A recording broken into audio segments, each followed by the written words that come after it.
जय हिंद ladies and gentleman, welcome to Target Defence Academy. तो बच्चों, आपका एनडीए का जो नोटिफिकेशन है वो रिलीज हो चुका है, जैसा कि मैंने आपको पहले भी कई सारी वीडियोस में बताया था। और नोटिफिकेशन से रिलेटेड सारी की सारी इंफॉर्मेशन मैंने पहले ही आप लोगों को कई सारे वीडियोस में बता रखी है। और बहुत सारे बच्चे कह रहे थे कि यूट्यूब गूगल पे कुछ और दे रखा है एज लिमिट से रिलेटेड, ठीक है, और बाकी कुछ साइट्स पे अलग दे रखा है। लेकिन ऑफिशियल नोटिफिकेशन में आपको वो सारी चीज़ें मिलेंगी। मैं आपको ऑफिशियल नोटिफिकेशन भी दिखाऊंगा और उसको डिटेल में डिस्कस भी करेंगे इसमें।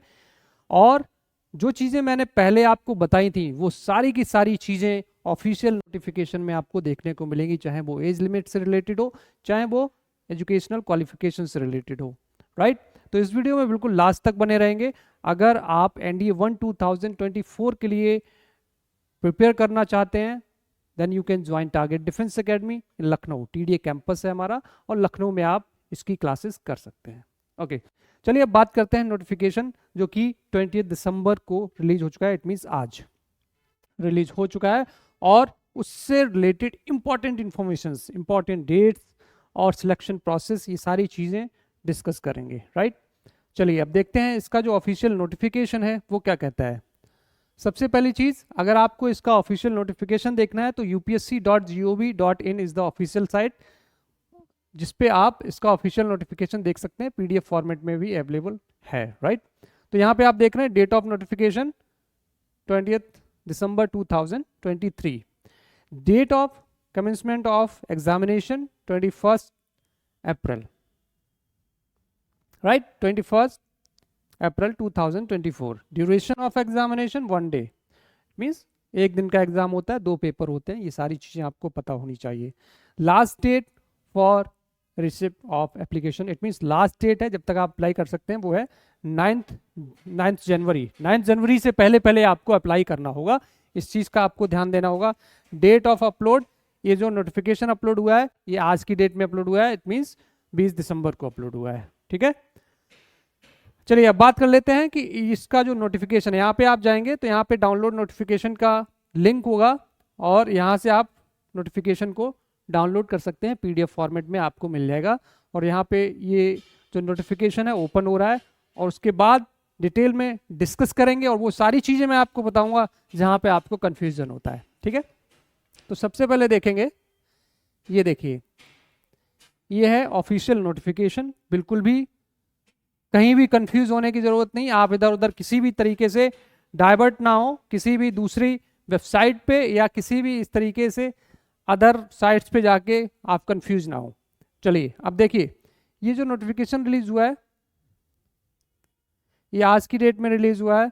और कैसे, सबसे पहले तो बात करेंगे last date for submission of application. ठीक है, 9 जनवरी से पहले पहले आपको फॉर्म फिल करना है।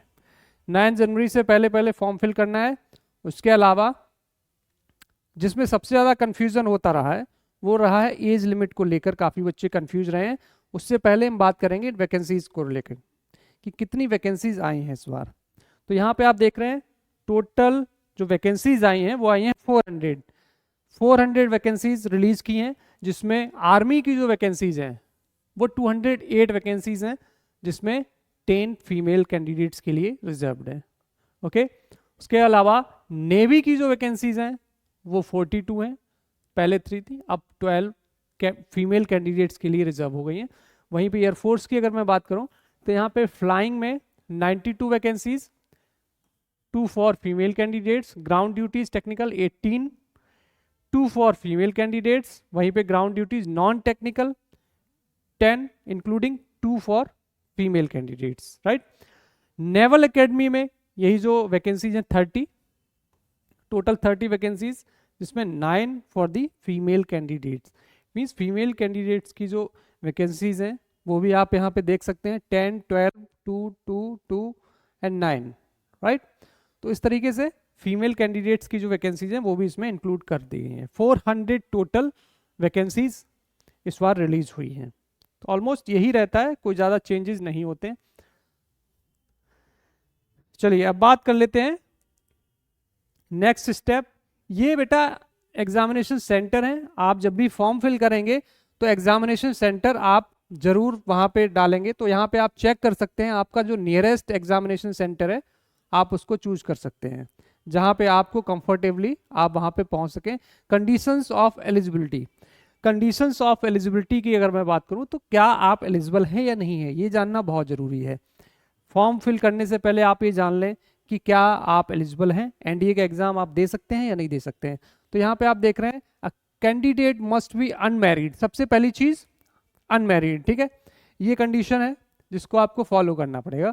अनमैरिड मेल और female candidate must be a citizen of India, India का सिटीजन होना चाहिए, और सब्जेक्ट ऑफ नेपाल या नेपाल से होना चाहिए, person of Indian origin who has migrated from Pakistan, Burma, Sri Lanka and east African countries of Kenya, मतलब इन कंट्रीज से अगर आया है और इंडिया में है, ठीक है, तो ये भी अप्लाई कर सकते हैं।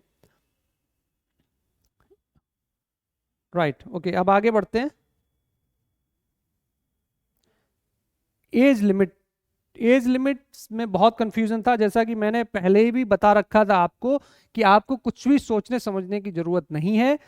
सीधी चीज आप ये देखिए कि 2 जुलाई 2005 से लेकर 1 जुलाई 2008 के बीच में अगर आप हैं, ठीक है, अगर आपकी डेट ऑफ बर्थ 2 जुलाई 2005 से लेकर 1 जुलाई 2008 के बीच में है तब तो आप एलिजिबल हैं, अदरवाइज आप एलिजिबल नहीं है। इसको मैंने कई सारे वीडियोस में बताया है, बट फिर भी काफ़ी सारे बच्चे कंफ्यूज हो जाते हैं कि सर 16.5 साल से लेकर 19.5 साल तक के बच्चे एलिजिबल हैं, तो मैं एलिजिबल क्यों नहीं हूँ। उसके पीछे एक अलग लॉजिक है।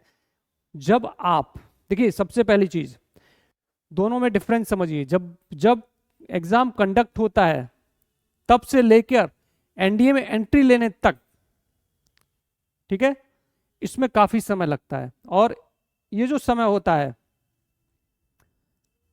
वो कंफ्यूजन क्रिएट करता है, राइट।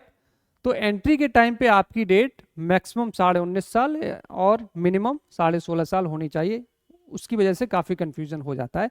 तो हालांकि उसमें बिल्कुल भी पढ़ने की ज़रूरत नहीं है। अगर आप एग्ज़ाम देना चाहते हैं तो आपकी डेट ऑफ बर्थ इन दोनों के बीच में होनी चाहिए, या आपकी डेट ऑफ बर्थ अगर 2 जुलाई 2005 या 1 जुलाई 2008 है तब भी आप एलिजिबल हैं, ठीक है। तो बिल्कुल अच्छे से समझ लीजिए इस चीज़ को,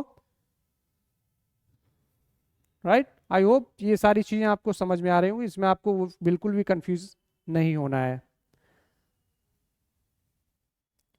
अब आगे बात करेंगे एजुकेशनल क्वालिफिकेशंस को लेके। एजुकेशनल क्वालिफिकेशंस को लेके भी काफ़ी बच्चे कंफ्यूज जाते हैं, सर मैं 11th क्लास में पढ़ाई कर रहा हूँ, क्या मैं एलिजिबल हूँ या नहीं हूँ। सर मैंने 12th कंप्लीट कर लिया है, मेरी ये परसेंटेज है, मैंने बायो ले रखा था, केमिस्ट्री, फिजिक्स, केमिस्ट्री, मैथ्स नहीं है। तो कई सारी चीज़ें हैं जो आपको कंफ्यूज करेंगी, इसमें सारी चीज़ें मैं क्लियर करने वाला हूँ। देखिए, अगर आप आर्मी विंग के लिए अप्लाई करना चाहते हैं, if you want to apply for army wing of National Defence Academy, तो आपका 12th क्लास पास होना या 12th क्लास में होना कंपलसरी है, ये तीनों विंग्स के लिए है, ठीक है। इट मीन्स अगर आप 11th क्लास में पढ़ाई कर रहे हैं तो आप एलिजिबल नहीं हैं। आप अगर 12th क्लास में प्रेजेंट टाइम पढ़ाई कर रहे हैं या 12th पास कर चुके हैं, ठीक है, तब तो आप एलिजिबल हैं। तो यहाँ पे क्या है, 12th class pass of the 10+2 pattern of school education और equivalent examination conducted by state education board और ए यूनिवर्सिटी, ठीक है। हाँ, अब देखिए इसमें क्या है, जो बच्चे अभी 12th में पढ़ाई कर रहे हैं, ठीक है, तो उनका क्या है कि जैसे ही डॉक्यूमेंटेशन का टाइम आएगा तब तक आपके हाथ में आपकी मार्कशीट होगी, आप 12th कंप्लीट कर चुके होंगे।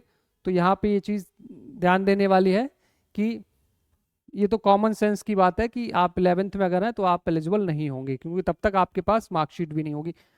एयरफोर्स विंग के लिए और नेवल विंग के लिए देखिए, आपका 12th में फिजिक्स, केमिस्ट्री एंड मैथ्स होना कंपलसरी है। अगर आपके पास पीसीएम है तभी आप अप्लाई कर सकते हैं, अदरवाइज आप अप्लाई नहीं कर पाएंगे, ठीक है,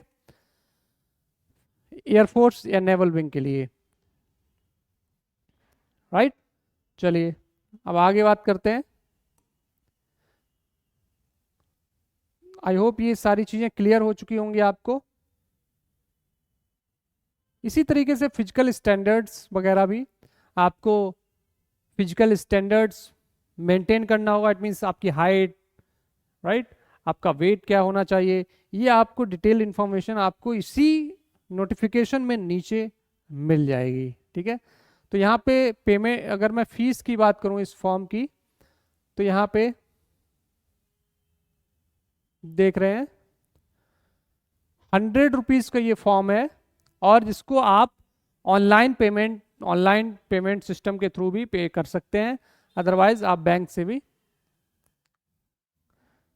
बैंक में भी सबमिट कर सकते हैं, राइट।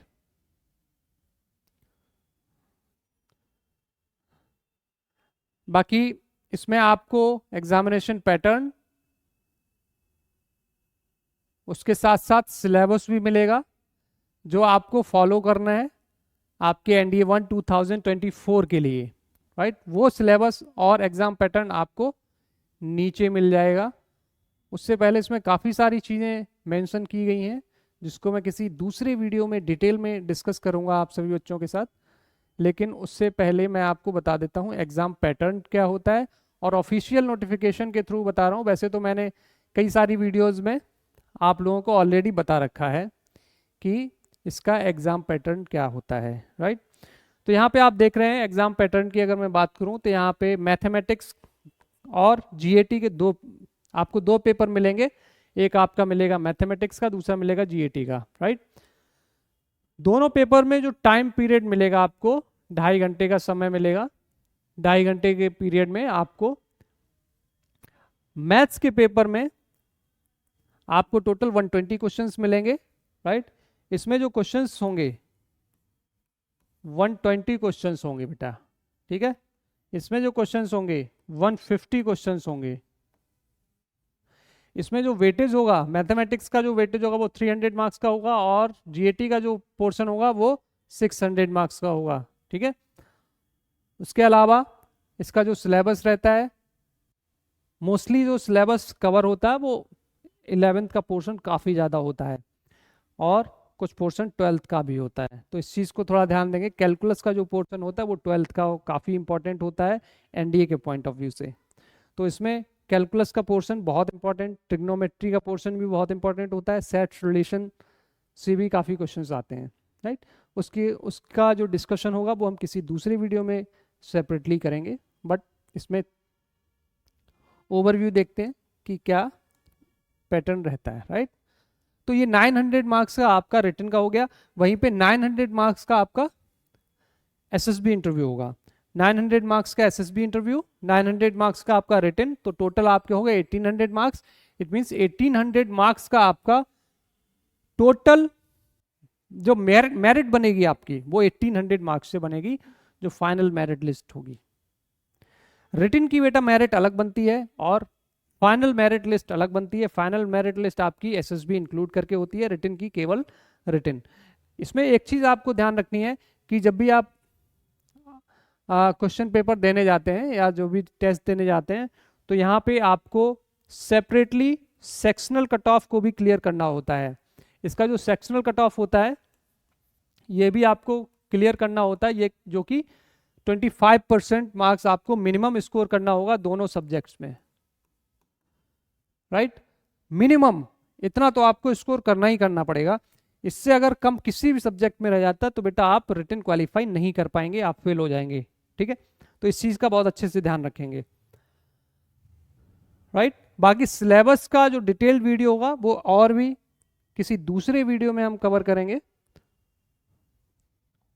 आई होप जो इंपॉर्टेंट पॉइंट्स हैं वो कवर हो चुके हैं। ये देखिए सिलेबस यहाँ पे दे रखा है, और डिटेल्ड सिलेबस आपके सारे topic wise, differential calculus, integral calculus, vector algebra, stats and probability, ये सारी चीज़ें दे रखी हैं। वहीं पे जीएटी का सिलेबस भी दे रखा है, आप नोटिफिकेशन में सारी चीज़ें डिटेल में देख सकते हैं। तो कंफ्यूजन जहां भी था, आई होप आपका सारा का सारा कंफ्यूजन क्लियर हो गया होगा। ये ऑफिशियल नोटिफिकेशन है, और इसके अलावा कहीं भी कुछ भी आपको दिखता है वो गलत होगा। तो ये बिल्कुल सही इंफॉर्मेशन है, और ये इंफॉर्मेशन और जो मैंने पहले आपको इंफॉर्मेशन दे रखी थी वो बिल्कुल एग्जैक्ट मैच करेगी, उसमें बिल्कुल भी चेंजेस नहीं होंगे। बाकी अगर आपके माइंड में कुछ भी डाउट है, कोई भी इश्यूज हैं, you can ask me through comment section और यू कैन कॉल 8953532115। बाकी मिलते हैं किसी नेक्स्ट वीडियोज में, तब तक के लिए जय Hind. Thank you so much.